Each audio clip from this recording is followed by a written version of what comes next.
यह कहानी पूरी तरह काल्पनिक है। इसमें दिखाए गए सभी पात्र, स्थान और घटनाएं लेखक की कल्पना पर आधारित हैं। किसी जीवित या मृत व्यक्ति, संस्था, धर्म या समुदाय से इसका कोई संबंध मात्र संयोग हो सकता है। इस वीडियो का उद्देश्य केवल मनोरंजन है। कृपया इसे वास्तविकता न समझें। अगर किसी को इससे ठेस पहुंची हो, तो हमें खेद है। यह जानबूझकर नहीं किया गया है। मोहन उसकी बात सुनकर हैरानी से कहते हैं, कैसी शर्त?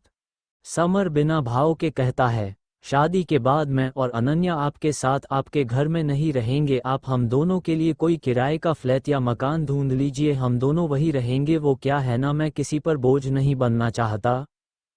समर की ये बात मोहन को चुभ जाती है। मोहन को पता था समर उन्हें ताना मार रहा है, पर फिलहाल ज्यादा ना सोचते हुए मोहन एक गहरी सांस छोड़कर कहते हैं, ठीक है, जैसा तुम कहो। समर उनकी बात सुनकर बिना आगे कुछ कहे फोन कट कर देता है। मोहन फोन की स्क्रीन को देखने लगते हैं। उनका दिल ही जानता था कि समर से वो बातें कहते वक्त वो कितना दुख रहा था। उन्होंने कभी समर को अपने बेटे से कम नहीं माना, और वो ये भी जानते थे कि समर ने भी उन्हें कभी अपने पिता से कम नहीं माना। वहीं दूसरी तरफ शिशिर अभी तक अपने स्टडी रूम में बैठे हुए थे। आधा घंटा बीत चुका था, पर अब तक समर की तरफ से कोई जवाब नहीं आया था। अचानक उनके स्टडी रूम का दरवाज़ा एक झटके से खुल जाता है। समर अंदर आकर उन्हें अपने खाली आंखों चेहरे से देखने लगता है। शिशिर उसे देखते हुए बड़े आराम से कहते हैं, तो क्या फैसला लिया तुमने? समर कुछ देर चुप रहकर सिर्फ 3 शब्दों में अपना जवाब दे देता है, मैं तैयार हूँ। ये शब्द जैसे ही शिशिर जी के कानों में पड़े, उनके चेहरे पर एक हल्की मुस्कान आ गई। वो अपनी जगह से खड़े हो जाते हैं। वो समर को कुछ कहने ही वाले होते हैं तो समर उन्हें इग्नोर करके बिना उनकी कोई बात सुने वहां से जाने लगता है। शिशिर जी उसको जाता देख कहते हैं, समर। समर के कदम उनकी आवाज़ सुनकर रुक जाते हैं। मुझे पता है मैं तुम्हारी पर्सनल लाइफ का फैसला ऐसे लेकर तुम्हारे साथ गलत कर रहा हूँ। शायद मैं बहुत स्वार्थी हो गया हूँ, पर क्या करूँ, ये एक बाप का दिल है। Hope you will understand. Summer एक नज़र उन्हें देखकर वहां से फिर से जाने लगता है। एक बार फिर शिशिर की आवाज़ से वो रुक जाता है। शिशिर कहते हैं, समर तैयार रहना, आज रात ही मैं तुम दोनों की शादी करवाने वाला हूँ। समर हल्का सा सर हाँ में मिलाकर वहां से चला जाता है। अब शाम का वक्त हो चुका था। अनन्या अपने कमरे में बेड पर बैठी अपने कमरे को देख रही थी। उसे शिशिर जी की बातों से अब तक ये एहसास हो चुका था कि वो अपने इस कमरे को आखिरी बार देख रही है। इस कमरे में उसकी बचपन से लेकर आज तक की काफ़ी सारी यादें थी। उसे अब तक तो ये समझ आ गया था कि अब वो यहाँ फिर कभी वापस नहीं आने वाली है। अभी वो ये सब सोच ही रही थी कि अचानक उसके कमरे के दरवाज़ा नॉक होता है। वो जल्दी से उठकर दरवाज़ा खोलती है। बाहर 2 फीमेल सर्वेंट्स थी। अनन्या देखती है, उन दोनों में से एक के हाथ में एक सूटकेस था, जबकि दूसरी सर्वेंट के हाथ में एक बड़ा सा पैकेट था। अनन्या नासमझी में कहती है, जी आप दोनों। उनमें से एक सर्वेंट जल्दी से कहती है, वो बेबी हमें बड़े मालिक ने भेजा है आपके, उन्होंने आपके लिए ये भिजवाया है। अनन्या हाँ में सर मिलाती है। वो उन्हें अंदर आने का इशारा करती है। वो दोनों सर्वेंट्स वो पार्सल्स बेड पे रखकर वहां से चली जाती है। अनन्या जाकर वो पैकेट खोल कर देखती है तो देखते ही रह जाती है। इसमें उसकी माँ का शादी का जोड़ा था। उसने पुरानी फैमिली एल्बम में अपनी माँ को ये पहने हुए देखा था। वो अपनी भीगी पलकों से उस जोड़े को देखते हुए उसे अपने हाथ में लेकर अपने सीने से लगा लेती है। फिर उसकी नज़र एक नोट पर पड़ती है जो उस जोड़े के पैकेट के अंदर से निकला था। उसमें शिशिर जी की हैंडराइटिंग में लिखा था, ये वही जोड़ा है जिसे आप हमेशा से हमसे मांगा करती थी। आज हम आखिरकार इसे आपको ये दे रहे हैं। हम चाहते हैं कि आप इसी जोड़े को पहनकर ये शादी कर ले। ये शादी का जोड़ा आपकी माँ का आशीर्वाद है आपके लिए। रात 12 तक इसे पहनकर तैयार रहिएगा। और हाँ, उस सूटकेस में मौजूद सामान भी आपका ही है जो आपको अपने साथ ले जाना है। ये हमारी तरफ से आपके लिए शादी का तोहफा है। अनन्या उस सूटकेस को एक नज़र देखती है, फिर वो लेटर साइड में रख कर उसे खोल कर देखती है। उसमें एक सुहागन का सामान, बिंदी, चूड़िया, पायल और साथ में कुछ साड़ियाँ और सलवार सूट भी मौजूद थे। अनन्या देखती है ये सलवार सूट और साड़ियाँ काफ़ी सस्ते थे, जिन पर डिज़ाइंस भी काफ़ी आम थी, जैसे कि कोई मिडिल क्लास वाली गरीब लड़की के कपड़े हो। अनन्या ने इतने सिंपल और लो क्वालिटी के कपड़े आज तक नहीं पहने। वैसे तो वो ज़्यादातर ऐसे ही सिंपल कपड़े पहनती, पर वो डिज़ाइनर और महंगे कपड़े हुआ करते थे। उसे शिशिर जी की बात याद आती है। तुम्हें अब से एक आम लड़की बनकर रहना पड़ेगा। उसकी आंखों से आंसू की बूंदें टपक कर उसके गाल पर आ जाती है। एक पल में उससे उसका सब कुछ छीनने वाला था। रात के तकरीबन 11:30 बज चुके थे। अनन्या उस दुल्हन के लिबास में तैयार हो चुकी थी। एक फीमेल सर्वेंट उसकी तैयार होने में हेल्प करके चली गई थी। अनन्या मिरर के सामने बैठी खुद को शादी के उस जोड़े में निहार रही थी। उसने अपनी माँ की शादी का जोड़ा पहना हुआ था। वो इसमें आसमान से उतरी किसी परी की तरह लग रही थी। आज उसकी जिंदगी का बहुत बड़ा दिन था। आज उसे अपनी माँ की कमी खल रही थी। वैसे तो उसने अपनी माँ के साथ ज्यादा वक्त नहीं बिताया, पर फिर भी अनन्या मन ही मन कामना कर रही थी कि काश आज उसकी माँ भी उसके साथ होती। तभी कोई उसके रूम का दरवाज़ा खटखटाता है। अनन्या जाकर दरवाज़ा खोलती है तो देखती है तो ये शिशिर जी की गाड़ी का ड्राइवर था, जिसे शिशिर जी ने उसे लेने के लिए भेजा था। वो उसे बुलाने के लिए आया है। वो ड्राइवर अपना सर झुकाकर कहता है, बेबी वो बड़े साहब ने आपको पार्किंग में बुलाया है।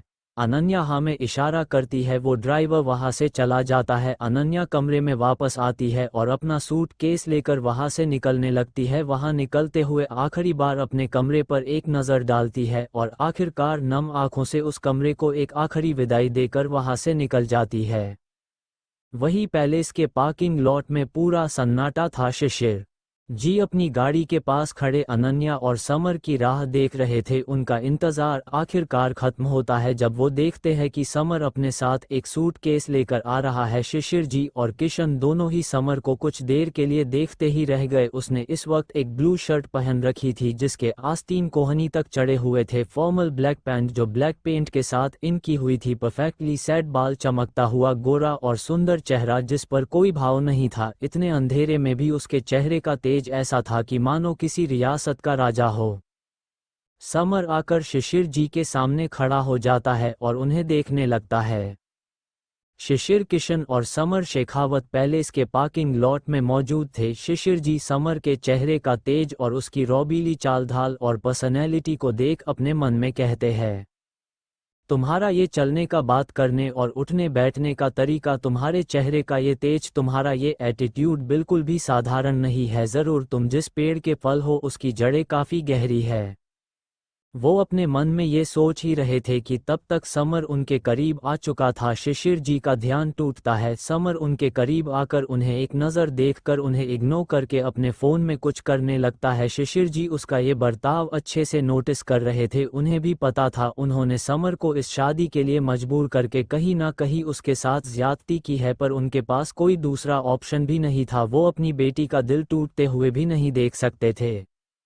कुछ देर के लिए वहां एक सन्नाटा पसर गया था। कोई किसी से कुछ नहीं कह रहा था। तभी उस सन्नाटे के बीच एक कहीं से पायल और चूड़ियों की आवाज़ कहीं से गूंजने लगती है। उस आवाज़ ने सबका ध्यान अपनी तरफ खींच लिया था। सब उस तरफ देखते हैं तो अनन्या दुल्हन के जोड़े में उन्हीं की तरफ चली आ रही थी। उस जोड़े ने उसकी खूबसूरती में मानो 4 चांद लगा दिए हो। वो इस शादी के जोड़े में आज इतनी हसीन लग रही थी कि कोई भी उस पर से अपनी नज़रें हटा नहीं पा रहा था। समर भी कुछ पलों के लिए अपनी नाराजगी भूलकर अनन्या में ही खो गया था। सिंपल मेकअप, आंखों में काजल, गले में एक छोटा सा नेकलेस, हल्की सी रेड लिपस्टिक और उस लाल लहंगे में अनन्या बेहद खूबसूरत लग रही थी। पर जल्द ही समर अपनी नज़रें उससे हटा लेता है। शिशिर जी की आंखें तो उसे देखकर भीग जाती है। अनन्या बिल्कुल उसकी माँ जैसी लग रही थी। उन्हें याद था कि उनकी शादी के वक्त अनन्या की माँ भी इतनी ही खूबसूरत लग रही थी, पर अंधेरा होने की वजह से कोई उनकी वो नम आंखें नहीं देख पा रहा था।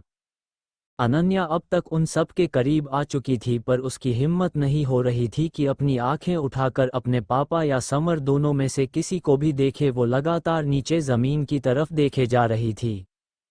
शिशिर जी थोड़ा खांसने की एक्टिंग करके माहौल को थोड़ा हल्का करते हैं। वो अनन्या से कहते हैं, अनन्या तुम बैठ जाओ गाड़ी में, मुझे समर से कुछ बात करनी है। अनन्या हाँ में अपना सर मिलाते हुए वहां से गाड़ी में बैठ जाती है। शिशिर जी किशन को भी गाड़ी में बैठने का इशारा करते हैं। किशन भी चला जाता है।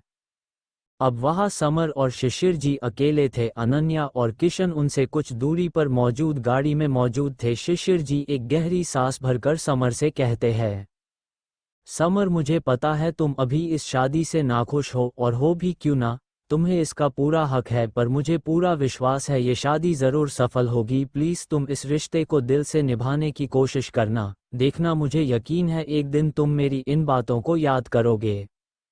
इस पर भी समर कुछ नहीं कहता तो शिशिर जी आगे कहते हैं, अच्छा चलो तुम रिश्ता निभाओ ना निभाओ, पर क्या तुम एक वादा मुझसे कर सकते हो? समर के मुंह से नासमझी में, कैसा वादा?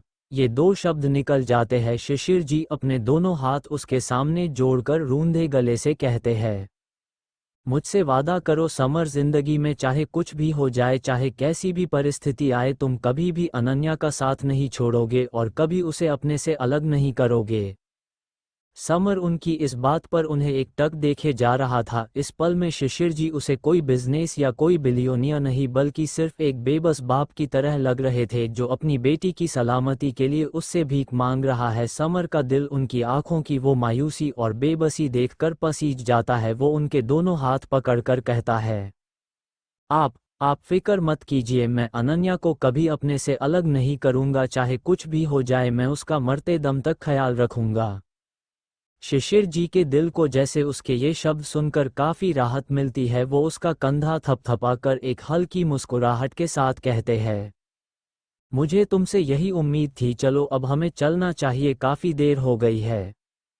ये कहकर वो गाड़ी की तरफ चल पड़ते हैं। समर को अपने कहे शब्दों पर यकीन नहीं हो रहा था। उसके मुंह से वो सब कैसे निकल गया ये वो भी नहीं जानता था, पर वो अपना सर झटकते हुए शिशिर जी के पीछे चल देता है। गाड़ी के पास पहुंचकर समर आगे वाली पैसेंजर सीट पर बैठने ही वाला था कि शिशिर जी उसे टोकते हुए कहते हैं, रुको समर, ये तुम क्या कर रहे हो? समर रुक जाता है और उन्हें नासमझी में देखने लगता है। शिशिर जी मुस्कुराते हुए उसे पीछे की सीट पर बैठी अनन्या की तरफ इशारा करके कहते हैं, तुम जाकर अपनी दुल्हन के साथ बैठो समर। समर उनकी बात सुनकर काफी ऑकवर्ड हो जाता है। वो इधर उधर देखने लगता है। वही गाड़ी में बैठी अनन्या, जिसने अपना आधा चेहरा घूंघट से ढका हुआ था, उसके गाल भी अपने पापा के मुंह से ऐसी बात सुनकर लाल हो गए थे। समर कुछ कहने के लिए मुंह खोलता ही है कि उससे पहले शिशिर जी गाड़ी की पैसेंजर सीट पर बैठ जाते हैं। अब समर के पास कोई ऑप्शन नहीं था। वो मन मारकर अनन्या के साथ पीछे वाली सीट पर बैठ जाता है और उनकी गाड़ी वहां से चल पड़ती है। वो गाड़ी बिना कहीं पे रुके जयपुर की सड़कों से होते हुए शहर के बाहर वाले रास्ते की तरफ जा रही थी। पीछे बैठे समर और अनन्या के लिए इस वक्त चीजें काफी अजीब हो गई थी। समर एक नज़र अपने पास दुल्हन बने बैठी अनन्या को देखकर अपने मन में कहता है, मैं ये शादी मजबूरी में कर रहा हूं, पर अनन्या ये शादी क्यों कर रही है? ये इस शादी से मना भी तो कर सकती थी। ये अमीर बाप की बेटी आखिर कैसे अपने बॉडीगार्ड के साथ शादी करने के लिए तैयार हो गई? ये अपना सब कुछ इतनी आसानी से छोड़कर जा क्यों रही है? तभी उसकी नज़र आगे बैठे शिशिर जी पर पड़ती है और वो मन में कहता है, हाँ, शायद इसके पापा ने जैसे मुझे इस शादी के लिए मजबूर किया था, वैसे ही इसे भी कोई पट्टी पढ़ाकर मना लिया होगा। तकरीबन 1 घंटे बाद उनकी गाड़ी शहर के बाहर आकर रुक जाती है। जैसे ही गाड़ी रुकती है समर तुरंत ही गाड़ी से उतर जाता है। उसे ऐसे अपने से दूर भागता देख अनन्या अपना मुंह बना लेती है। वो समर को देखते हुए अपने मन में कहती है, मुझ में क्या कांटे लगे हैं क्या, जो ऐसे मुझसे दूर दूर भाग रहे हैं? शिशिर जी और किशन भी गाड़ी से उतर जाते हैं। समर चारों तरफ नजरें दौड़ा कर देखता है। ये काफी सुनसान इलाका था, दूर दूर तक यहाँ किसी इंसान की मौजूदगी का नामो निशान भी नहीं था। फिर समर की नज़र अपने सामने मौजूद एक पुराने मंदिर पर पड़ती है। मंदिर की हालत देखकर ये अंदाज़ा लगाया जा सकता था कि ये काफी पुराना था। शिशिर जी समर और अनन्या को चलने का इशारा करते हैं। दोनों उनके साथ मंदिर में आ जाते हैं। समर और अनन्या देखते हैं कि मंदिर में उनकी शादी की सारी तैयारियां पहले से की हुई है। एक तकरीबन 60 साल के पंडित जी शादी के लिए वहां मंडप में बैठे दूल्हा दुल्हन का इंतजार कर रहे थे। उनके सामने एक हवन कुंड जल रहा था। शिशिर जी ने ये सब पहले से तैयार किया हुआ था। शिशिर जी पंडित जी की से अनन्या और समर की तरफ इशारा करते हुए कहते हैं, पंडित जी दूल्हा दुल्हन आ गए हैं, जल्दी से शादी करवा दीजिए। पंडित जी मुस्कुराते हुए हाँ में सर मिलाते हैं और उन दोनों को अपनी तरफ आने का इशारा करते हैं।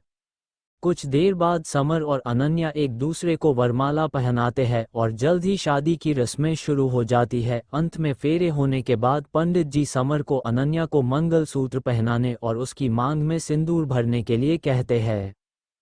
समर और अनन्या शादी के बंधन में बंधने जा रहे थे। पंडित जी समर को अनन्या को मंगलसूत्र पहनाने और उसकी मांग भरने के लिए कहते हैं। समर उनकी बात सुनकर कुछ देर ठहर जाता है। उसे ऐसा लगता है कि यहाँ कुछ तो है जो मिसिंग है, मतलब कोई तो ऐसा और भी ऐसा है जिसे यहाँ अभी उसके साथ उसकी शादी के मौके पर होना चाहिए था, पर वो यहाँ इंसान यहाँ नहीं है। समर अपनी आंखें कसकर बंद कर लेता है तो उसकी आंखों के सामने कुछ धुंधली यादें आ जाती, जिसमें वो एक बड़े से आलीशान घर में बैठा है और एक अधेड़ उम्र की सुंदर सी औरत उससे हंसते हुए कह रही थी, देखना बस कुछ साल और फिर मैं धूमधाम से तुम्हारी शादी पूरे शहर के सामने करवाऊंगी। देखती हूँ फिर तुम शादी कैसे नहीं करते। फिर जब तुम्हारे बच्चे होंगे ना तो मैं उनके साथ पूरा पूरा दिन खेला करूंगी। बस ऊपर वाला जल्दी से मुझे वो दिन दिखा दे। समर उस औरत को फिर से अपनी यादों में देखकर अपने आप से मन में कहता है, ये औरत है कौन जो हमेशा मेरे सपनों और धुंधली यादों में दिखाई देती है। क्या रिश्ता है उसका मेरे साथ? क्या वो मेरी? समर को अपने ही ख्यालों में गुम देख शिशिर जी किशन को कुछ इशारा करते हैं तो कि किशन उसका नाम लेकर उससे कहता है, समर पंडित जी कुछ कह रहे हैं।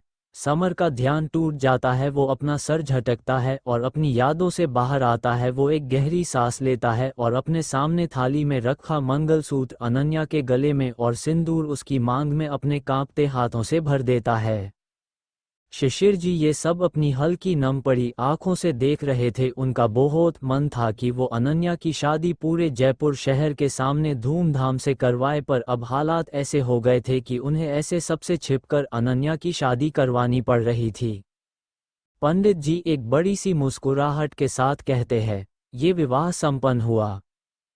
पंडित जी की ये बात सुनते ही समर और अनन्या दोनों के दिल जोर से धड़कने लगते हैं। दोनों के लिए ये एक काफ़ी नया एहसास था। दोनों के दिलों में गुदगुदी हो रही थी। समर ने तो कभी सोचा भी नहीं था कि उसकी शादी भी होगी, और वो भी ऐसे। ये सुनकर शिशिर और किशन के चेहरों पर भी एक हल्की सी मुस्कान आ जाती है। पंडित जी अनन्या समर को बड़ों का आशीर्वाद लेने के लिए कहते हैं।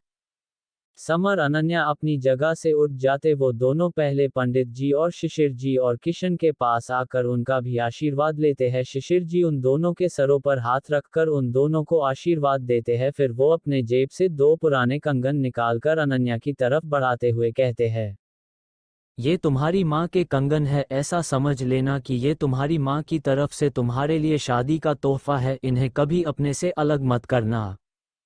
अनन्या वो कंगन उनके हाथों से ले लेती है और उनके गले लग जाती है और मुंह दबाकर रोने लगती है। समर ये सब देख रहा था। शिशिर जी अनन्या से काफी बेरुखी से बात कर रहे थे। वो कुछ देर बाद एक गहरी सांस लेकर अनन्या को अपने से अलग कर देते हैं और उसकी तरफ बिना देख कहते हैं, बस अब ये रोना धोना बंद करो अनन्या, अब से तुम्हें जिंदगी के हर मोड़ पर मजबूत बनना है और समर के साथ कंधे से कंधा मिलाकर चलना है। बाहर गाड़ी तुम दोनों का इंतजार कर रही है, तुम दोनों को देर हो रही है। अनन्या कुछ बोलने के लिए मुंह खोलती है तो शिशिर हाथ दिखाकर उसे चुप करा देते हैं और चलने का इशारा करते हैं। दुल्हन बनी अनन्या की खूबसूरत नीली आंखों से अपने पापा का ये रूखा व्यवहार देखकर आंसू बहने लगते हैं। शिशिर जी ने जब देखा अनन्या चल नहीं रही है तो वो समर और किशन को वहां से जाने का इशारा करते हैं तो वो दोनों वहां से चले जाते हैं।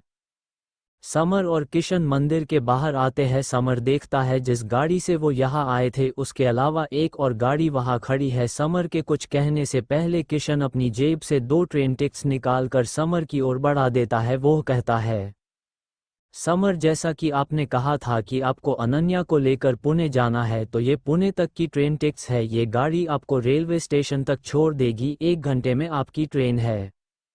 समर हाँ में सर मिलाते हुए उसके हाथ से वो ट्रेन टिकट्स ले लेता है, पर वो अभी भी सोच रहा था कि वो अनन्या को लेकर जाएगा कहाँ।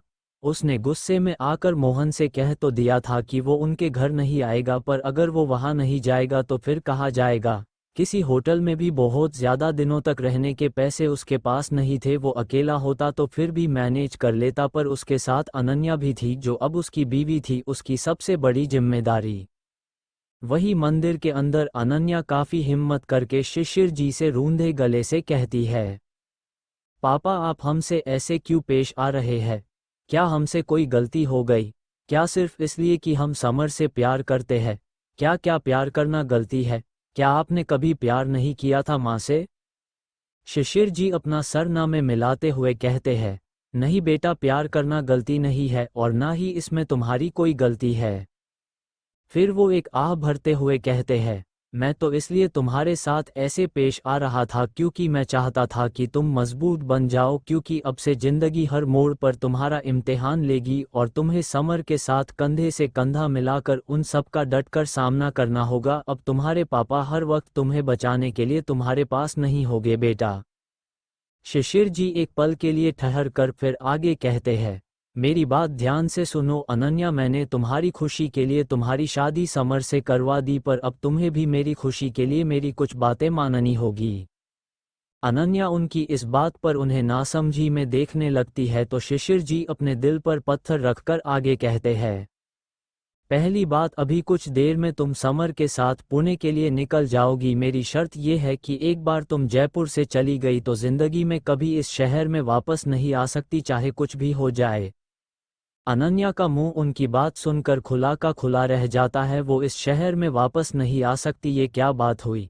इस शहर में उसकी कितनी सारी यादें थी, उसका बचपन, जवानी, स्कूल, कॉलेज, सब इसी शहर में तो बीता था।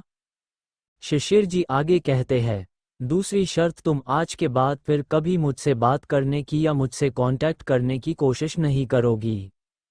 अनन्या उनकी ये बात सुनकर कुछ कहने के लिए मुंह खोलने ही वाली थी कि शिशिर जी उसे हाथ दिखाकर चुप कराते हैं। अनन्या कुछ नहीं कह पाती।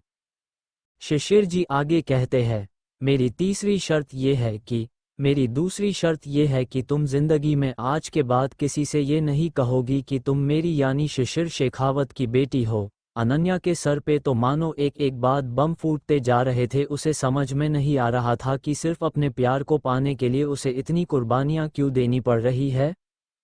शिशिर जी अब जो बात अब कहने वाले थे उसके लिए उन्हें थोड़ी हिम्मत जुटानी थी। वो हिम्मत जुटाने के लिए एक गहरी सांस लेकर अनन्या से नजरें फेर कर हल्के रूंधे गले से कहते हैं, आज के बाद अगर कोई तुमसे तुम्हारे माता पिता के बारे में पूछे तो कह देना कि तुम एक अनाथ हो और तुम्हारा इस दुनिया में तुम्हारे पति समर के अलावा कोई नहीं है। अब अनन्या का सब्र भी जवाब दे जाता है। वो रोते हुए, लगभग चिल्लाते हुए उनसे कहती है, पापा आप ऐसा कह भी कैसे सकते हैं? आपके जीते जी मैं ऐसा कैसे कह सकती हूँ? क्या सिर्फ अपने प्यार को पाने के लिए हमें इतनी सारी कुर्बानियाँ देनी पड़ेगी?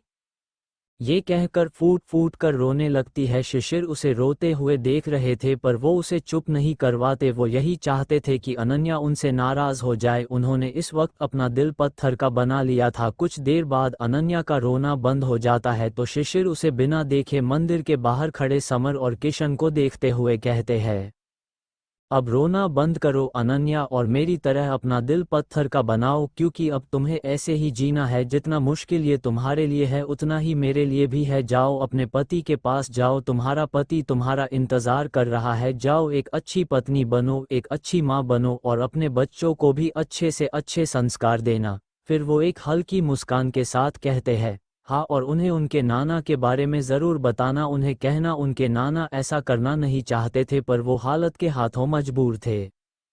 अनन्या अब तक चुप हो गई थी। वो बिना कुछ कहे वहां से जाने लगती है। शिशिर जी भी उसके पीछे चलने लगते हैं। वो दोनों मंदिर की कुछ सीढ़ियों तक उतरते ही है कि शिशिर जी अनन्या को टोकते हुए कहते हैं, अनन्या। अनन्या तुरंत पीछे मुड़कर उन्हें देखने लगती है। शिशिर उसे देखते हुए आगे कहते हैं, एक आखिरी और सबसे इम्पोर्टेंट बात यह है कि यहाँ से पुणे जाने के बाद तुम किसी को अपना असली नाम नहीं बताओगी। तुम सबसे अपना नाम अनन्या शेखावत नहीं बल्कि सुरभि समर बत्रा यानी कि सुरभि बत्रा बताओगी। ओके?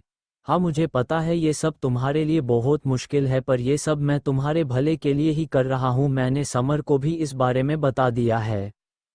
अनन्या अपनी इनोसेंट नम आंखों से उन्हें नासमझी में उन्हें देखने लगती है तो शिशिर जी तुरंत कहते हैं, वो इसलिए क्योंकि जब तुम यहाँ से चली जाओगी तो ये बात आग की तरह चारों तरफ फैल जाएगी कि शिशिर शेखावत की इकलौती बेटी अनन्या शेखावत अपने बॉडीगार्ड के साथ भाग गई। अगर तुम वहाँ जाकर किसी से अपना असली नाम बताओगी तो हो सकता है तुम्हें आसानी से पहचान लिया जाएगा, और अगर ऐसा हुआ तो हो सकता है कि जिन लोगों से मैं तुम्हें बचाने के लिए यहाँ से दूर भेज रहा हूँ वो लोग तुम तक पहुँच जाएंगे।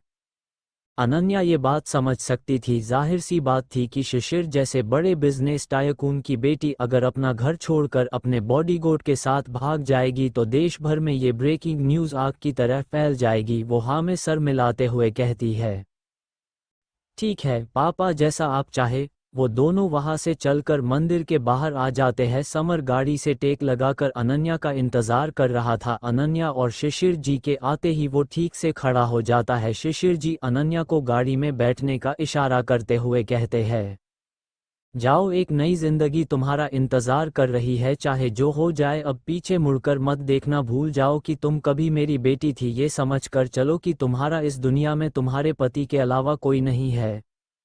अनन्या नम आंखों से एक आखिरी बार अपने पापा पर एक नज़र डालकर उनके गले लग जाती है। कुछ देर गले लगे रहने के बाद शिशिर जी उसे अपने से अलग करते हैं और उसे जाने का इशारा करते हैं। अनन्या धीमे कदमों से जाकर गाड़ी में बैठ जाती है। शिशिर जी समर के कंधे पर हाथ रखकर धीमी आवाज में उससे कहते हैं, तुम भी खुश रहना समर। समर बुझे मन से हाँ में सर मिलाकर गाड़ी में बैठने के लिए आगे बढ़ता है तो शिशिर जी उसे टोकते हुए गाड़ी में बैठी अनन्या की तरफ देखते हुए धीमी आवाज में कहते हैं, उसे मेरी बीमारी के बारे में कुछ मत बताना।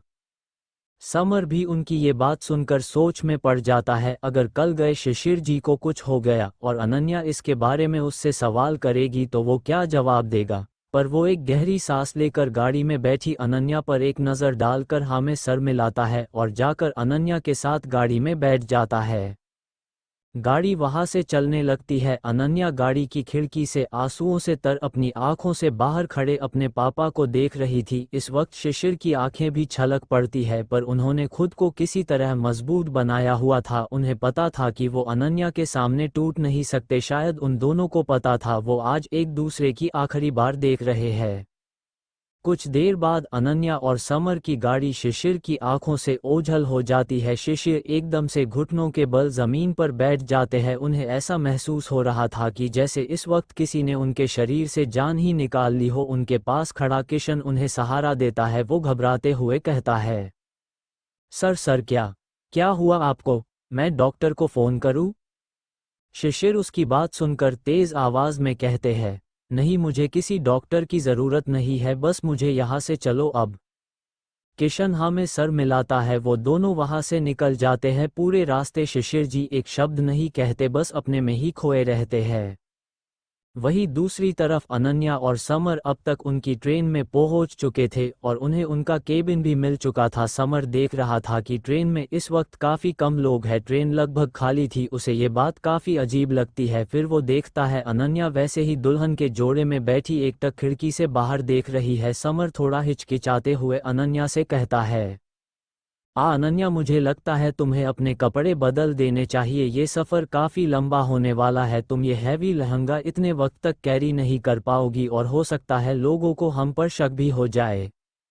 अनन्या, जो कि इस वक्त अपने पिता से बिछड़ने के गम में काफ़ी दुखी थी, उसको समर की बात सुनकर कुछ बेहतर महसूस होता है। वो हाँ में अपना सर मिला देती है। समर ये कहकर कि वो बाहर ही खड़ा इंतज़ार कर रहा है, उस केबिन से बाहर चला जाता है। अनन्या उसे जाते हुए देख रही थी। उसके दिल में समर का ये जेस्चर देखकर उसके लिए इज्जत और भी बढ़ गई थी। समर और अनन्या ट्रेन के केबिन में मौजूद थे। समर अनन्या को कपड़े चेंज करने के लिए कहकर केबिन से बाहर निकल जाता है।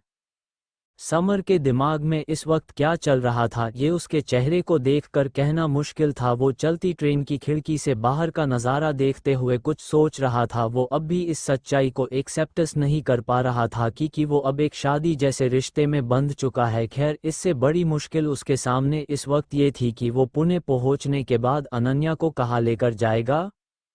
अभी वो ये सब सोच ही रहा था कि उसकी जेब में रखा फ़ोन बजने लगता है। वो फ़ोन निकाल कर देखता है तो ये उसके पापा मोहन बत्रा का फ़ोन था। वो काफ़ी बेमन से फ़ोन उठाकर हेलो कहता है। सामने से मोहन बत्रा की आवाज़ उसे सुनाई देती। समर, मुझे किशन ने बताया कुछ देर पहले ही तुम्हारी और अनन्या की शादी हो चुकी है। मुबारक हो, मेरा आशीर्वाद हमेशा तुम दोनों के साथ है। समर सिर्फ हम में जवाब देता है तो मोहन उसका मन टटोलने के लिए कहते हैं। समर नाराज हो अपने पापा से? समर एक फीकी मुस्कुराहट के साथ कहता है, क्या फर्क पड़ता है, मैं नाराज रहूं या ना रहूं, खुश रहूं या दुखी, किसी की क्या ही फर्क पड़ता है, आप मेरी फिक्र मत कीजिए। मोहन समझ जाते हैं कि समर अब तक नाराज है। ये पहली बार नहीं था जब वो उनसे नाराज हुआ था। मोहन को अच्छे से पता था कि समर जब भी नाराज होता उसे अकेले छोड़ देने में ही भलाई है। मोहन एक गहरी सांस लेकर कहते हैं, ठीक है, मैंने तुम्हें ये बताने के लिए फ़ोन किया है कि जैसे तुमने मेरी बात मानी थी मैं भी तुम्हारी बात मानता हूँ। मुझे तुम्हारे और अनन्या के रहने के लिए जगह मिल चुकी है। समर उनकी ये बात सुनकर एक चैन की सांस लेता है। एक बड़ा टेंशन उसके सर से उतर गया था। मोहन आगे कहते हैं, तुम अनन्या को लेकर कुछ दिन वहां जाकर रहो जब तक तुम्हारा गुस्सा शांत नहीं हो जाता, और इस बहाने तुम दोनों को भी थोड़ा क्वालिटी टाइम और प्राइवेसी भी मिल जाएगी। समर उनकी बातों पर ज्यादा ध्यान ना देते हुए कहता है, पर ये जगह है कहाँ? मोहन एक पल के लिए रुककर जवाब में कहते हैं, मेरे एक पुराने दोस्त का बेटा है अर्जुन पाठक, मैं उसे उसके बचपन से जानता हूँ। मेरी उससे बात हुई थी। वो सनशाइन अपार्टमेंट नाम की एक बिल्डिंग में रहता है जो पुणे में के रेसिडेंशियल एरिया में आती है। उस अपार्टमेंट में ज्यादा लोग भी नहीं रहते। अर्जुन के फ्लैट के सामने एक फ्लैट है जो 6 महीनों से बंद पड़ा है। मुझे लगता है तुम और अनन्या वहाँ बिल्कुल सुरक्षित रह सकते हो। मैंने अपार्टमेंट के ओनर से भी बात कर ली है, वो 20,000 महीने के किराए पर तुम्हें ये फ्लैट देने के लिए तैयार हुआ है। समर हाँ में सर मिलाते हुए कड़क आवाज में कहता है, ठीक है, पर फ्लैट का रेंट मैं दूंगा। मोहन उसकी बात सुनकर मन में कहते हैं, ये लड़का कितना जिद्दी है, मैंने थोड़ा कुछ कह किया दिया, इसने तो दिल पे ही ले लिया। मोहन को कुछ ना बोलता देख समर एक नकली खांसी खांसने के बाद कहता है, इज दैट क्लियर? मोहन हड़बड़ाकर हाँ में सर मिलाते हैं। वो कहते हैं, ठीक है, तुम यहाँ पहुँचने से कुछ देर पहले मुझे फ़ोन कर देना, मैं किसी को भेजता हूँ तुम्हें रिसीव करने के लिए। समर सख्त आवाज़ में कहता है, उसकी कोई ज़रूरत नहीं है, मैं खुद भी वहाँ पहुँच सकता हूँ। आप बस मुझे उस अपार्टमेंट का एड्रेस और फ्लैट की सारी डिटेल्स भेज दीजिए। मोहन हाँ कहकर फ़ोन कट करने ही वाले थे कि उन्हें कुछ याद आता है। वो कहते हैं, अच्छा समर, मुझे तुमसे एक बात और करनी थी। समर झल्लाते हुए कहता है, कहिए अब क्या है? मैंने तुम्हारे लिए एक जॉब भी ढूंढ ली है। मोहन कहते हैं, कैसी जॉब? मेरा एक पुराना दोस्त है, उसकी एक बड़ी सी सिक्योरिटी कंपनी है, उसे उसकी कंपनी में एक सिक्योरिटी एडवाइज़र की ज़रूरत थी तो मैंने तुम्हारा नाम सजेस्ट किया। समर एक लंबी सांस छोड़कर कहता है, ठीक है, send me the details. Mohan हाँ कहकर जल्दी से फ़ोन कट कर देते हैं और अपने सर पर आया पसीना पोंछ लेते और अपने आप से कहते हैं, ओह ये लड़का, इससे बात करना बहुत मुश्किल हो जाता है कभी कभी। अनन्या भी अब तक कपड़े बदल कर बाहर आ चुकी थी। उसने एक डार्क ग्रीन कलर का कुर्ता और प्लाजा पहन रखा था जिस पर कोई डिज़ाइन नहीं थे, और कपड़ा भी काफ़ी मीडियम क्वालिटी का था। मांग में सिंदूर, हाथों में लाल चुरा, गले में मंगलसूत्र और किसी भी तरह का कोई मेकअप नहीं। समर अपनी इस नई दुल्हन को एक पल के लिए तो देखता रह गया। वो इतने सिंपल कपड़ों में भी इतनी खूबसूरत लग रही थी, और वो भी बिना किसी मेकअप। समर तो उसमें मानो कहीं खो ही गया हो। ये कोई नई अनन्या थी जो उसके सामने प्रकट हो गई थी। उसका ध्यान टूटता है अनन्या की कोमल और मासूम आवाज़ से। अनन्या देखती है कि समर किसी से काफ़ी देर से फ़ोन पर कुछ बात कर रहा था। वो पूछना चाहती थी कि वो किससे बात कर रहा था, पर तभी वो मन में अपने आप से कहती है कि अरे अनन्या, ये क्या कर रही है? अगर ऐसे सीधा सीधा पूछेगी तो समर को नहीं लगेगा कि शादी को अभी 2 घंटे नहीं हुए और तू इन पर अभी से शक करने लगी है। अनन्या ये सोचकर अपना सर झटक कर समर से कहती है, वो मैंने कपड़े बदल लिए हैं, अगर आप चाहे तो अंदर चलकर आराम सकते हैं। समर जो उसी को देखने में बिजी था, उसका ध्यान टूट जाता है। वो अपने आप को ठीक करते हुए अनन्या से कहता है, हाँ तुम चलो, मैं आता हूँ। क्यों, अब और किससे बात करनी है आपको? अनन्या के मुंह से एकदम से ये निकल जाता है। समर को उसकी बात सुनकर ऐसा लगता है कि उसने कुछ गलत सुन लिया है। वो नासमझी में अनन्या की तरफ देख रहा होता है। अनन्या को भी इस बात का एहसास होता है कि अभी उसने क्या कहा। वो अपनी जीभ दांतों तले दबा देती है और अपनी बात को ठीक करते हुए एक नकली हंसी के साथ कहती है, अरे वो तो मैं ये कह रही थी कि आप कब तक फ़ोन पे बात करते रहेंगे, बाद में कर लेना बात। समर कुछ ना कहकर हाँ में सर मिलाता है। वो दोनों अंदर उनके प्राइवेट केबिन में चले जाते हैं। अनन्या कुछ देर बाद एक तरफ की सीट पर लीन होकर लेट जाती है और कुछ ही देर में उसे नींद भी आ जाती है, पर समर की आंखों से नींद पूरी तरह से गायब थी। वो अनन्या का मासूम चेहरा देख रहा था जो सोते हुए किसी बच्चे जैसी लग रही थी। वो उसे देखते हुए अपने मन में कहता है, तुम इतनी मासूम हो कि कोई भी तुम्हारी मासूमियत का फ़ायदा उठा सकता है। तुम मेरे साथ आखिर कैसे रहोगी पूरी ज़िंदगी? हम दोनों का कोई मेल नहीं है अनन्या। तकरीबन 15 घंटों बाद समर और अनन्या का ये सफ़र आखिरकार ख़त्म हो जाता है। अगले दिन रात के तकरीबन 11:30 बजे उनकी ट्रेन पुणे के रेलवे स्टेशन के प्लेटफॉर्म नंबर 3 पर आकर रुक जाती है। समर खिड़की से बाहर देखता है। स्टेशन पर इस वक्त ज़्यादा लोग मौजूद नहीं है और अंधेरा भी काफ़ी है। उसे बिना किसी की नज़र में आए अनन्या को लेकर सनशाइन अपार्टमेंट तक पहुंचना था। समर अनन्या की तरफ बाहर देखते हुए ही कहता है, अनन्या एक काम करो, अपने दुपट्टे से अपना चेहरा अच्छे से कवर करो। ये बात ध्यान में रखना कि तुम किसी की नज़र में ना आ जाओ, कहीं कोई तुम्हें पहचान ना ले। और हाँ, कोई भी तुमसे तुम्हारा नाम पूछे तो अनन्या नहीं सुरभि बताना, समझी? अनन्या नासमझी में समर से कहती है, पर मुझे तो यहाँ वैसे भी कोई नहीं जानता, फिर चेहरा ढांकने की क्या ज़रूरत? समर जो कि खिड़की से बाहर देख रहा था अनन्या की इस बात पर, उसे देखने लगता है ये बात सच थी कि अनन्या को काफ़ी कम लोग जानते थे। वो इतने बड़े आदमी की बेटी होने के बावजूद कभी भी मीडिया के सामने नहीं आती थी, पर समर जानता था कि उसके पापा शिशिर के काफ़ी सारे दुश्मनों और खासकर कि ऑस्टिन के पास अनन्या की काफ़ी सारी तस्वीरें होगी जिससे अनन्या की पहचान करना आसान हो जाता। समर अपनी गहरी काली आंखें छोटी करके उसे घूरने लगता है। अनन्या को उसे अपनी तरफ यूं घूरता देख ये एहसास होता है कि उसने अभी कुछ गलत बोल दिया है। वो अपना थूक निगलते हुए अपने मन में कहती है, ओफो अनन्या, तूने फिर से सोए हुए शेर को जगा दिया। समर अपनी सख्त आवाज़ में कहता है, जैसा मैं कहता हूँ वैसा करो, और हाँ, अब से हम दोनों जब भी कहीं बाहर होंगे मैं तुम्हें सुरभि कहकर बुलाऊंगा, समझी? अनन्या जल्दी से अपना सर हाँ में मिलाती है। समर अपना और अनन्या दोनों का सूट केस पकड़कर चलने लगता है। अनन्या ने भी अपना चेहरा समर के कहे अनुसार ढाक लिया था। वो दोनों चलते चलते स्टेशन के बाहर आ जाते हैं जहां काफ़ी सारे टैक्सी वाले अपने पैसेंजर्स का इंतज़ार कर रहे थे। वहां वैसे तो काफ़ी कम लोग थे, पर जितने भी थे उनकी नज़र समर और अनन्या पर ही टिकी हुई थी। सबके मन में ये सवाल था कि ये सुपर मॉडल जैसा दिखने वाला लड़का यहाँ क्या कर रहा है और उसके साथ मौजूद इस लड़की ने अपना चेहरा क्यों ढाक रखा है।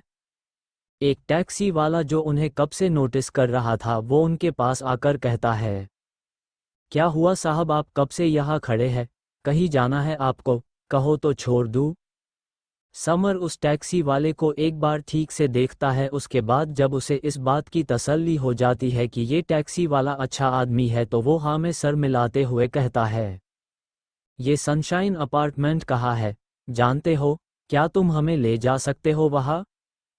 टैक्सी वाला कुछ सोचते हुए कहता है, जानता तो हूँ साहब, पर वो काफ़ी दूर है, यहाँ से किराया थोड़ा ज़्यादा लगेगा। समर बिना ज़्यादा कुछ सोचे समझे उसे चलने को कहता है। फिर वो अपना और अनन्या का सामान उस टैक्सी वाले की टैक्सी में रख देता है और उनकी गाड़ी वहाँ से चल पड़ती है।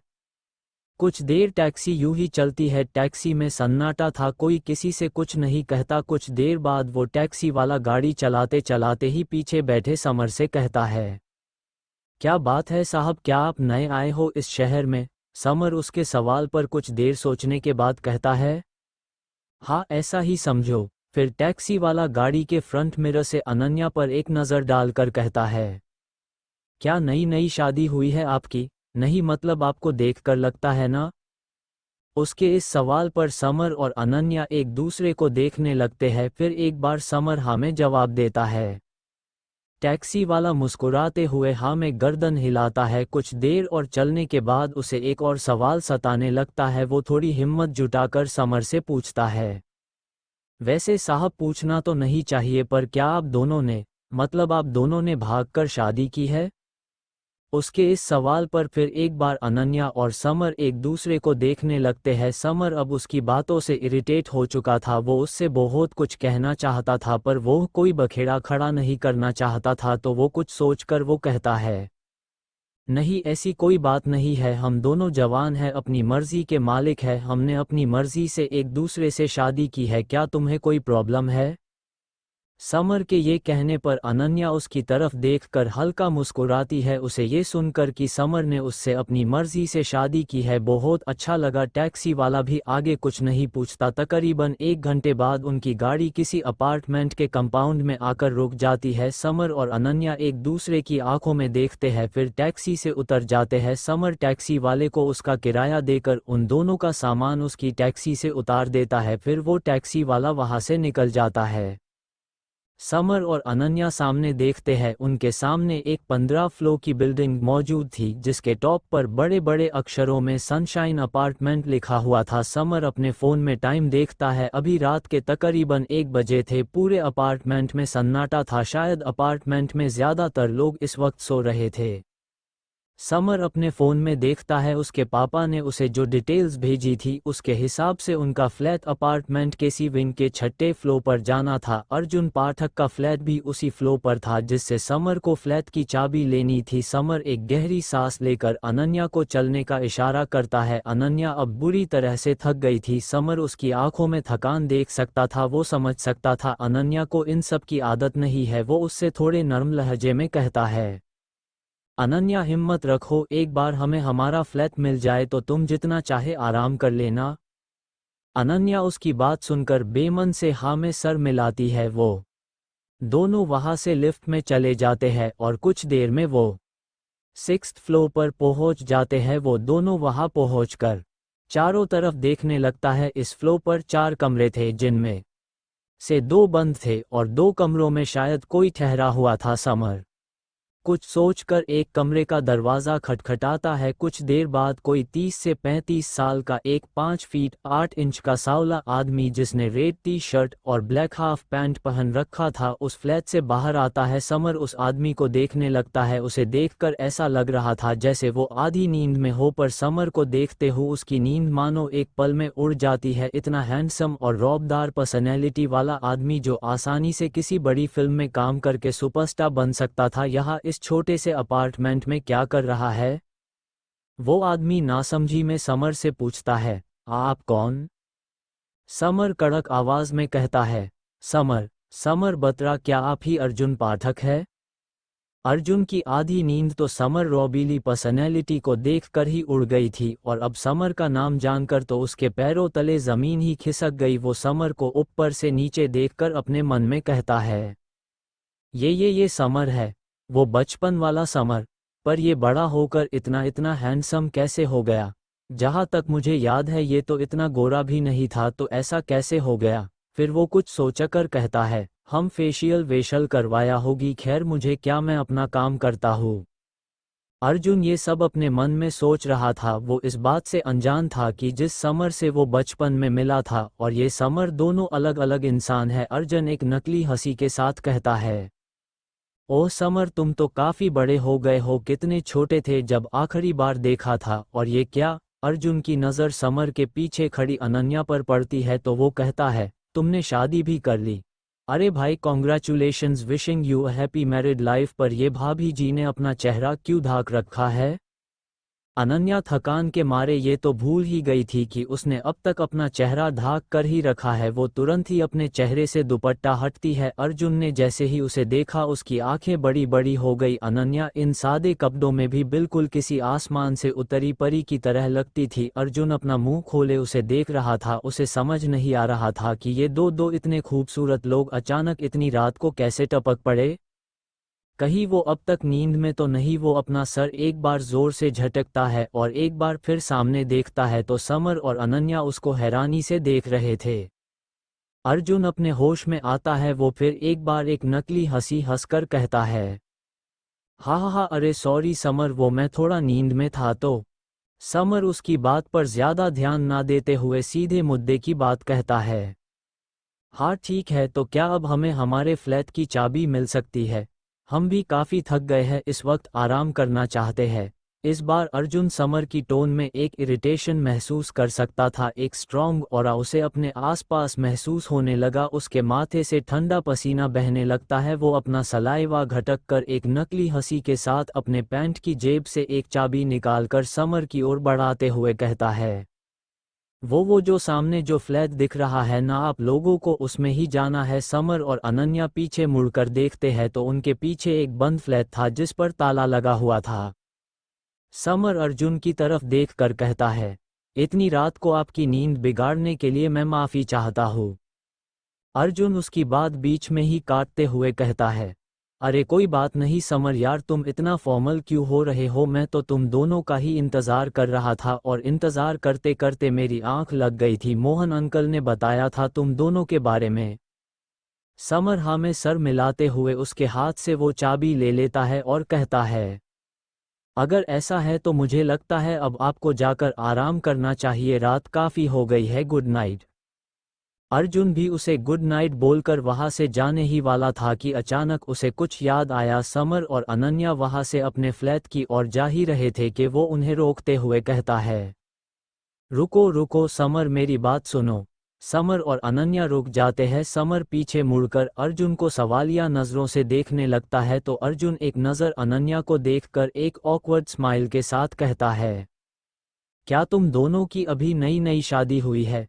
समर हाँ में सर मिलाता है तो अर्जुन पहले आसपास देखकर ये को कंफर्म करता है कि कोई उसकी बात सुन तो नहीं रहा है। जब उसे इस बात का विश्वास हुआ कि वहाँ उन तीनों के अलावा कोई नहीं है तो वो थोड़ी धीमी आवाज़ में एक शरारती मुस्कान के साथ समर और अनन्या से कहता है, तो अगर तुम दोनों को जब भी कुछ करना हो तो थोड़ा आराम से करना और खिड़की दरवाजे अच्छे से बंद करके करना। वो क्या है ना, इन 3 फ्लोर्स पर काफ़ी कम लोग रहते हैं तो वो क्या है ना, अक्सर आवाज़ें गूंज जाती है। ये कहकर वो बिना समर की कोई बात सुने और बिना कुछ आगे कहे शर्माते हुए वहाँ से चला जाता है।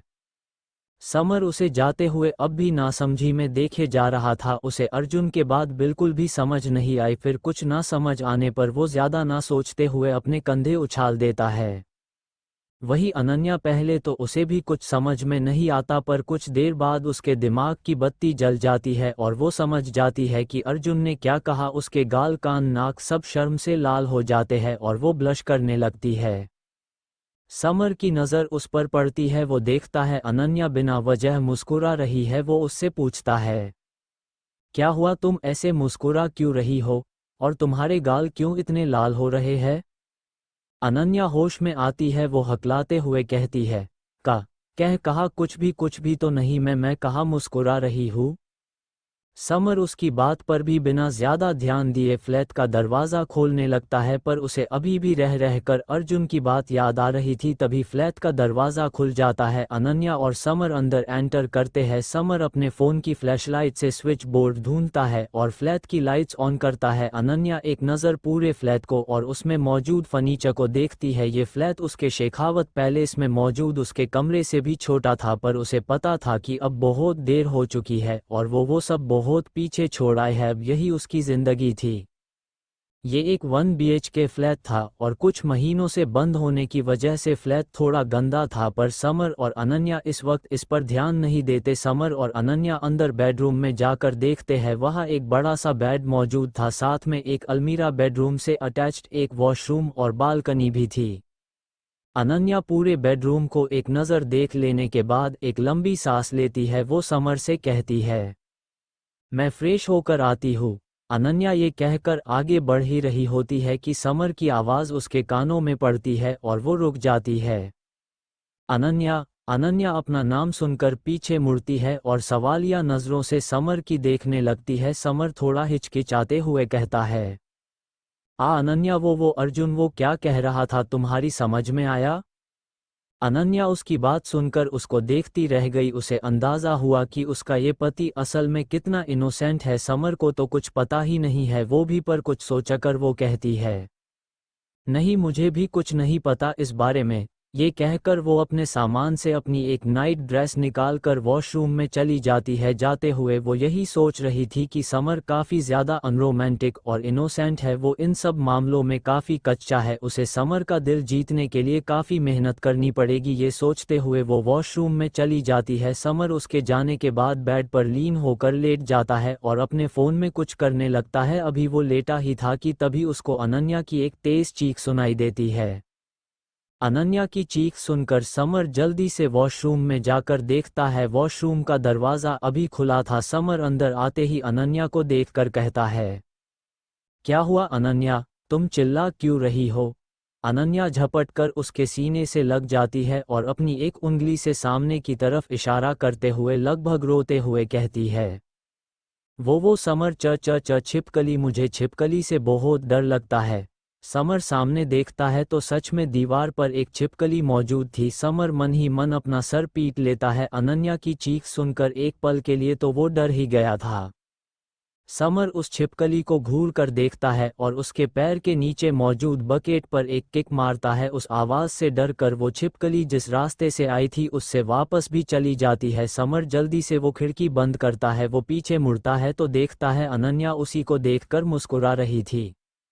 अनन्या अपनी धीमी आवाज़ में अपनी नज़रें झुकाकर कहती है, थैंक यू समर। समर वहां से बिना कुछ कहे जाने लगता है। वो एक पल के लिए रुककर बिना अनन्या की तरफ देखे कहता है, ठीक है, पर अब जल्दी जल्दी अपना काम खत्म करो।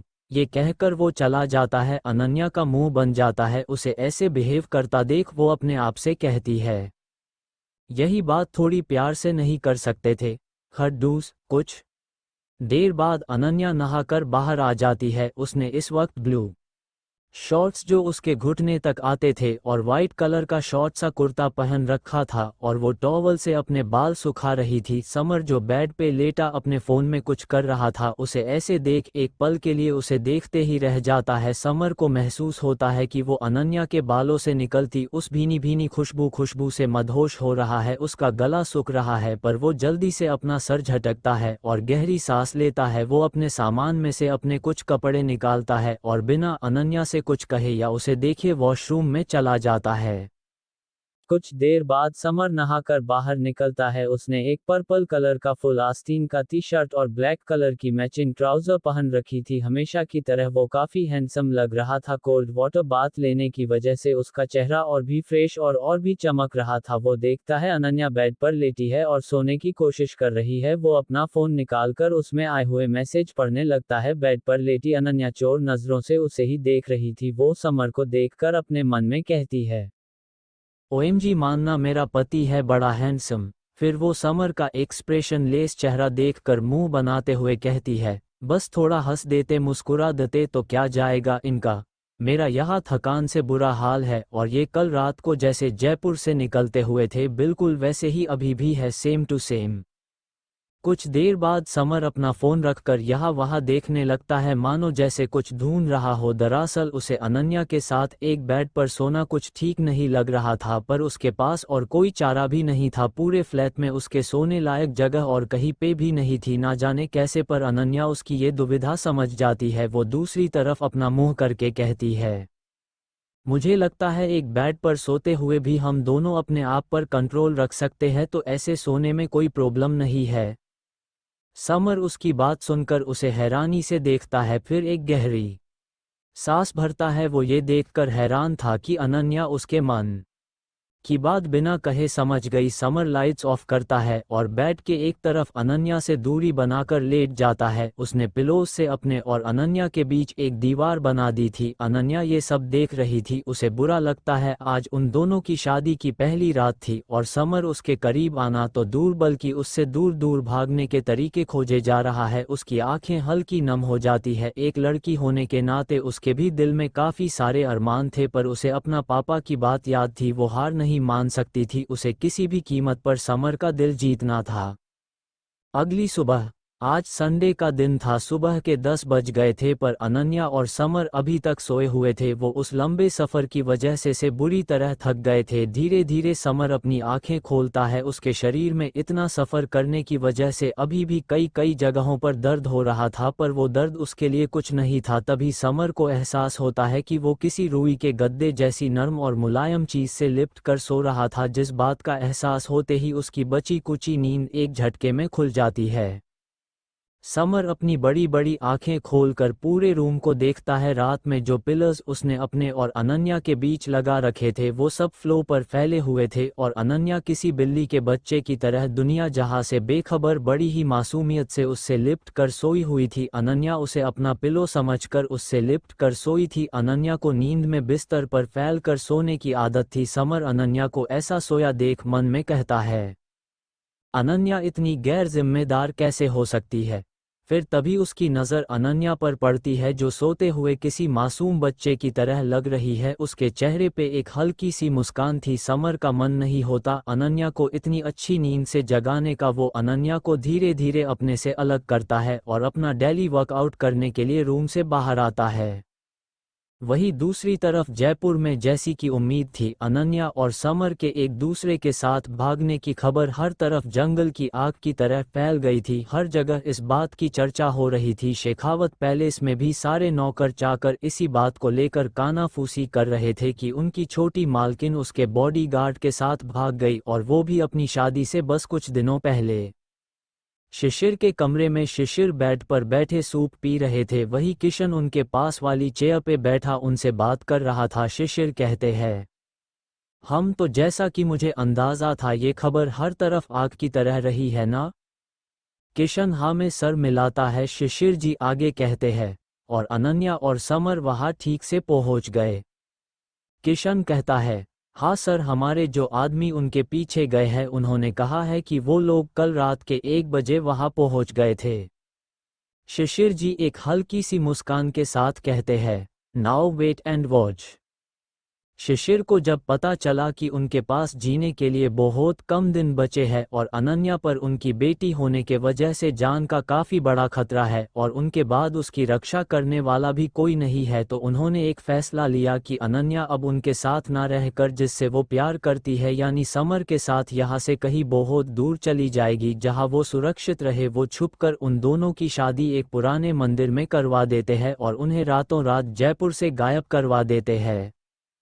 समर और अनन्या एक लंबा सफ़र पूरा करके पुणे के एक रिहायशी इलाके सनशाइन अपार्टमेंट में आसरा लेते हैं। वो दोनों वहां आकर एक रात बिता देते हैं। अनन्या को ये एहसास नहीं हुआ कि वो नींद में समर के कितना करीब चली गई थी। समर की जब नींद खुलती है तो वो अनन्या को अपने से अलग करके रूम से बाहर चला जाता है।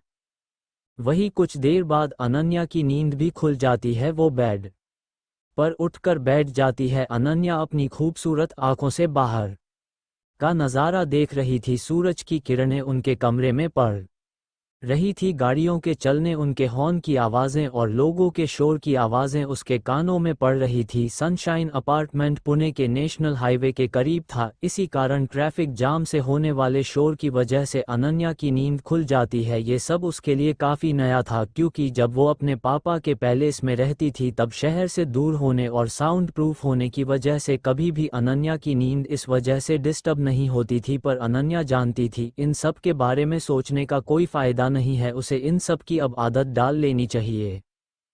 तभी अनन्या चारों तरफ नजरें दौड़ाती है। वो देखती है कि समर ने रात में जो पिलर्स उसके और अपने बीच में लगाए हैं वो यहाँ वहाँ बिखरे पड़े हैं। अनन्या अपना माथा पीट लेता है। वो अपने मन में कहती है, ओफो, लगता है ये बिस्तर पर हर जगह फैल कर सोने की आदत मुझे मरवा कर रहेगी किसी दिन। फिर अनन्या चारों तरफ देखती है तो उसे समर कहीं नजर नहीं आता। और ये समर कहाँ चले गए सुबह सुबह। वो हमारे बारे में क्या सोच रहे होंगे अब। अनन्या अपने दोनों हाथों से अपने सर पकड़ लेती है, फिर एक गहरी सांस लेकर अपने आप से कहती है, जो भी हो पर मुझे उनसे बात तो करनी पड़ेगी, चल अनन्या। ऐसा कहकर वो बिस्तर से उठ जाती है और कमरे के बाहर आ जाती है। अनन्या हॉल में आकर देखती है तो अपने सामने का नज़ारा देखती ही रह जाती है। समर इस वक्त सिर्फ लोअर में था और पुशअप्स कर रहा था। उसने अपनी अपर बॉडी पर कुछ नहीं पहना था। उसकी वो गोरी त्वचा, उस पर वो पसीने की हल्की हल्की बूंदें, उसका वो चौड़ा और मजबूत सीना। अनन्या तो कुछ पलों के लिए पलके झपकाना ही भूल गई। वो अपने मन में कहती है, ओएमजी, मेरे पति को बॉडी तो सलमान शाहरुख से भी ज़्यादा परफेक्ट है।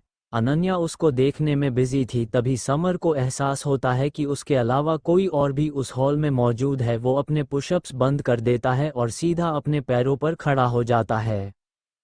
समर देखता है अनन्या कब से उसे ही देख रही है, तो वो एक नकली खांसी खस्ता है जिसकी आवाज़ से अनन्या होश में आती है। वो थोड़ा ऑकवर्ड हो जाती है, उसे अपनी रात वाली हरकत भी याद आती है।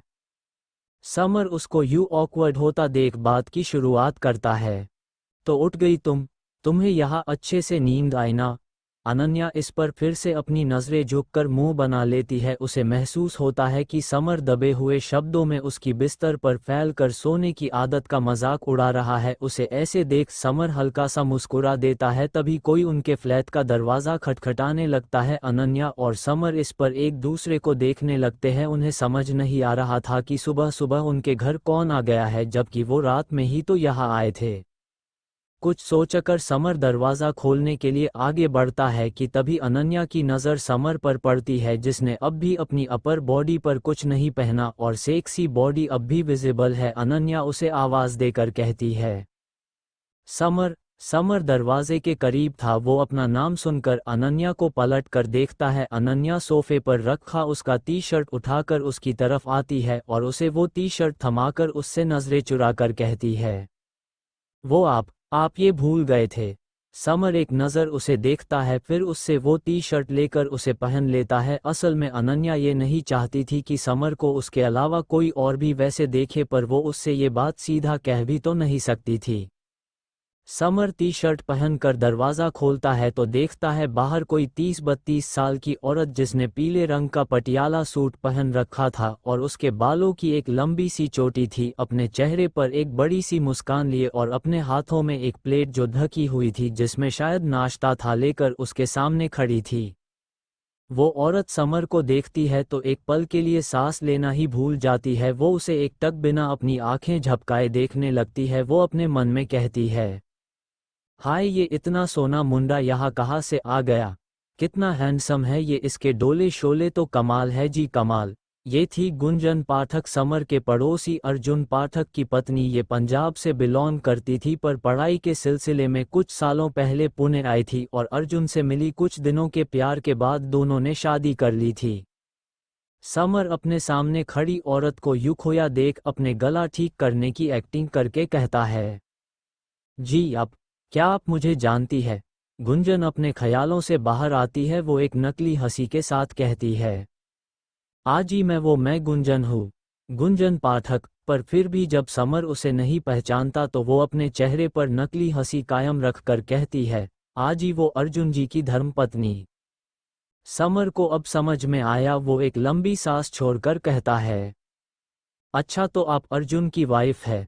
समर को अपने आप को पहचानता देख गुंजन एक चैन की सांस लेती है। समर उसे अंदर आने का इशारा करता है तो वो अंदर आ जाती है।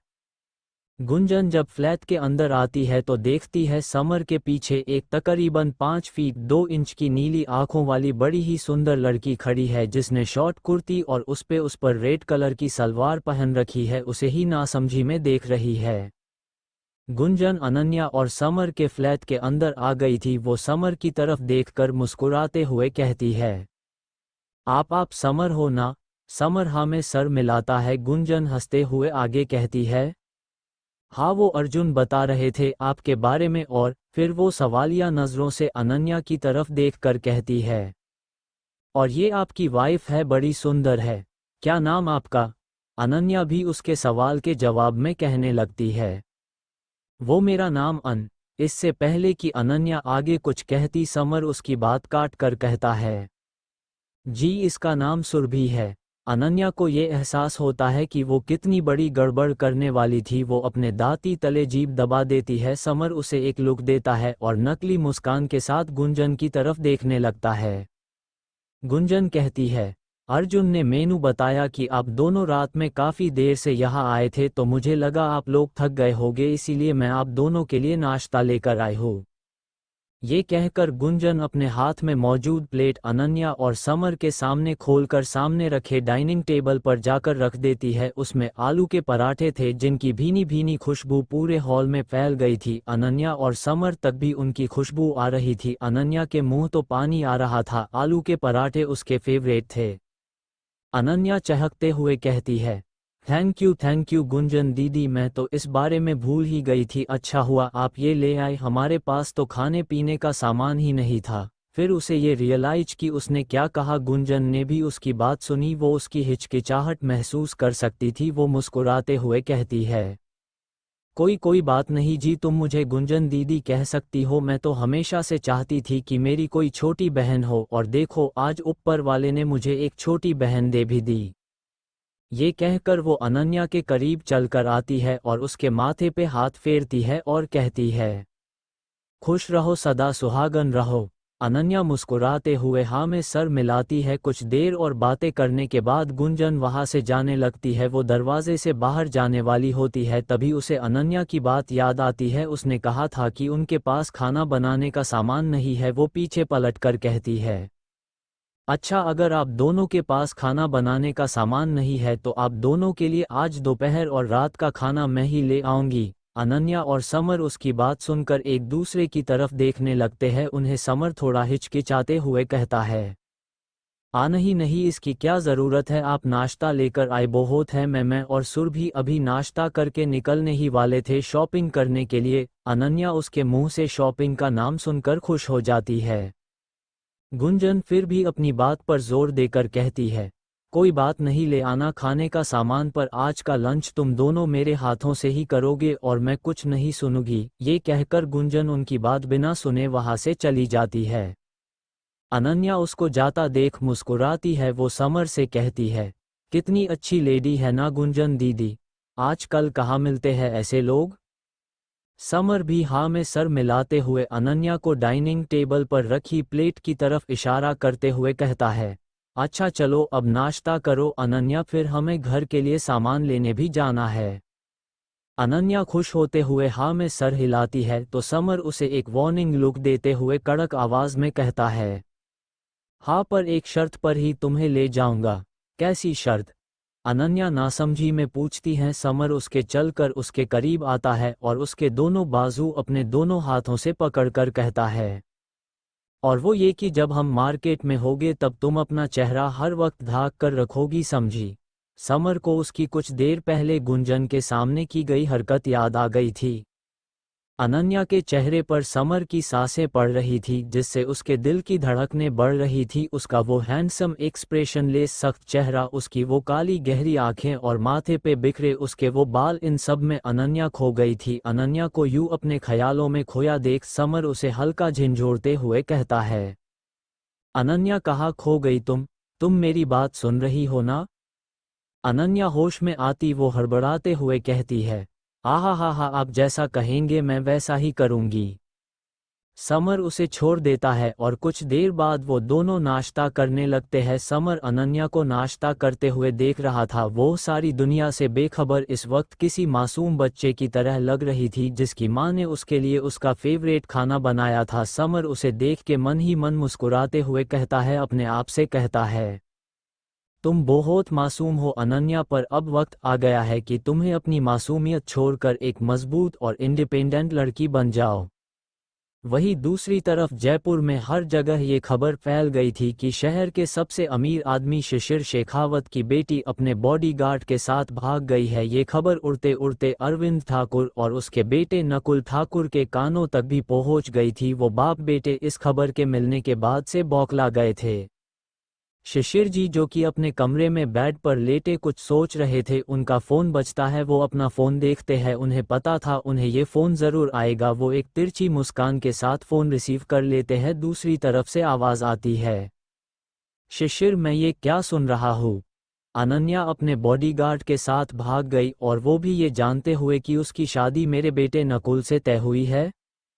अरविंद की बात सुनकर शिशिर जी एक ठंडी आवाज़ में कहते हैं, हाँ, मुझे भी नहीं पता कब वो समर को पसंद करने लगी, कब वो इतने करीब आए और उन्होंने ये कदम उठाया।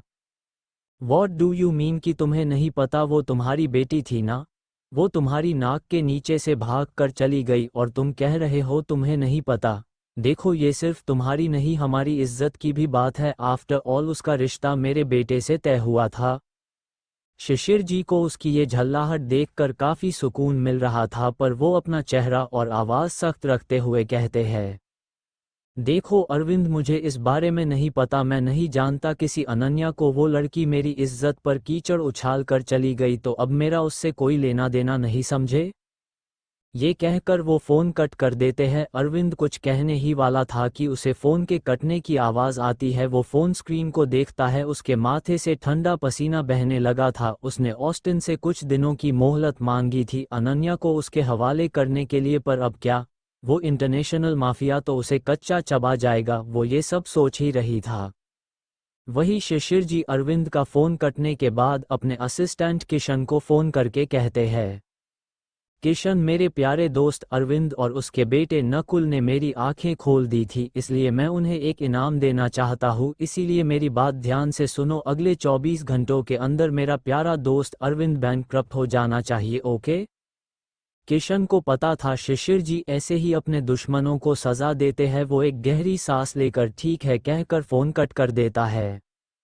दोपहर का वक्त, पुणे में सनशाइन अपार्टमेंट। अनन्या और समर अपनी सारी घर की शॉपिंग करके लौट चुके थे। अनन्या काफी थक गई थी। वो तो जब से आई थी हॉल में रखे सोफे पर लीन होकर सोई हुई थी। समर भी उसके सामने बैठा था, वो उसे ही देख रहा था। समर सख्त भाव के साथ कहता है, क्या बात है, बहुत थक गई तुम मेरे साथ शॉपिंग करके? उस दिन जब राधिका की शादी की शॉपिंग के लिए गई थी तब तो नहीं थकी थी इतना? राधिका का नाम सुनते ही अनन्या थोड़ा उदास हो जाती है। उसे याद आता है कि राधिका की शादी को अब 3 महीने से ज्यादा हो गए थे, पर उस दिन जब वो उसकी शादी बीच में छोड़ कर आई थी उसके बाद से उसके और राधिका के बीच कोई बात नहीं हुई थी। समर इन सब से अनजान था, वरना वो शायद कभी अनन्या के सामने राधिका का जिक्र नहीं करता। वो अनन्या के चेहरे पर उदासी देखकर कुछ कहने ही वाला था, तभी उसका फोन बजने लगता है। अगर आप लोग इस कहानी का अगला भाग सुनना चाहते हैं तो जल्दी से मेरे चैनल को सब्सक्राइब करें और मुझे बताएं कि आपको यह कहानी कैसी लगी।